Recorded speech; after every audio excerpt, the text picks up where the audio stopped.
The Guyana government says it has spent an estimated GYD $47.8 billion in the first 6 months of this year in its pursuit of energy security for the country.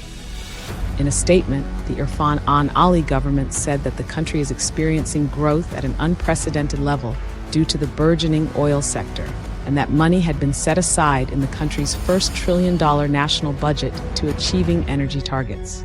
The government said the demand for energy has increased for both the domestic and manufacturing sectors, and in a bid to address this increase in the short term, a 28.9 megawatts Mbabu of emergency power has since been installed at the Columbia substation. It said Guyana is also receiving a supply of 36 megawatts of power from a power ship which is connected to the country's main interconnected system. These interventions are expected to improve stability and reliability of electricity supply across the grid and address immediate generation shortfalls, the government said, noting that work is continuing on the construction of the 300 megawatt gas-to-energy project. Already, $40.8 billion has been spent to advance work. Additionally, works were completed on 114 of the 371 pole foundations for the installation of transmission lines. In September, a request for proposals, RFP, was extended to qualified firms to design, finance, and operate Phase 2 of the project under a 20 to 25-year power purchase agreement, PPA. The government said the installation of transformers is scheduled to begin in the fourth quarter of 2024, and regarding long-term energy investment, the 165-megawatt Amela Falls hydropower project remains under active consideration.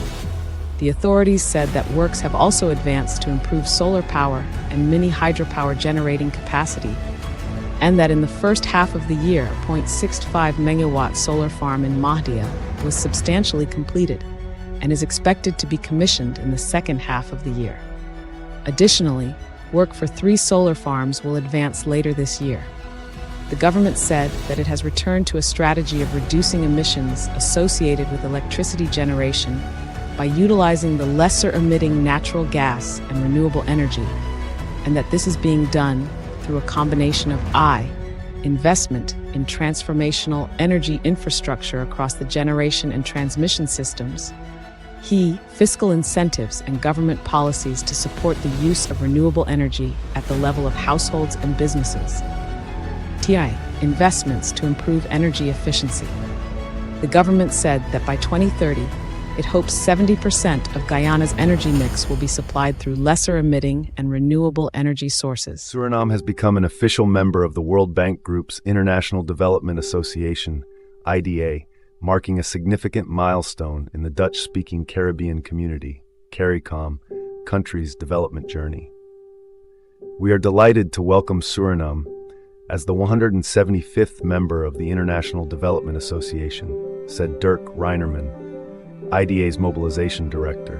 The World Bank Group is committed to supporting Suriname on its development path, providing access to affordable financing and expertise that will help the country reach its development objectives, he added. The IDA, which provides grants and low-interest loans to low-income countries, has been a transformative force in the Caribbean, addressing the unique challenges of small states. Under an expanded small states exception, Suriname can now access International Development Association resources due to its economic and environmental vulnerabilities. The World Bank said support from the IDA will be instrumental in helping Suriname strengthen and invest in key areas such as economic diversification, disaster risk management, and community-based initiatives.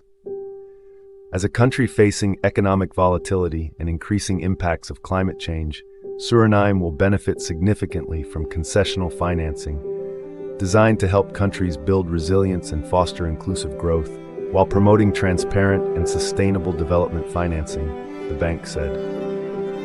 Suriname's Minister of Finance and Planning, Stanley Ragoberson, said the country is committed to securing sustainable financing that directly adds value to Suriname's development.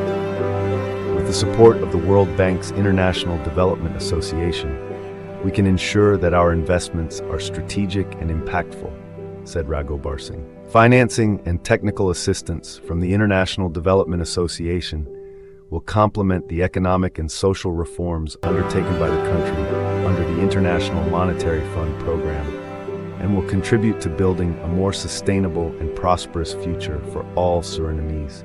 Suriname's DA's membership demonstrates its dedication to sustainable development and resilience building, ensuring that no one is left behind as the country works toward achieving its long-term economic and social goals, the World Bank said. The Suriname government is hoping that more Chinese companies will become involved in the country's oil and gas industry after the state-owned company, Staatsolie, signed a production-sharing contract with PetroChina.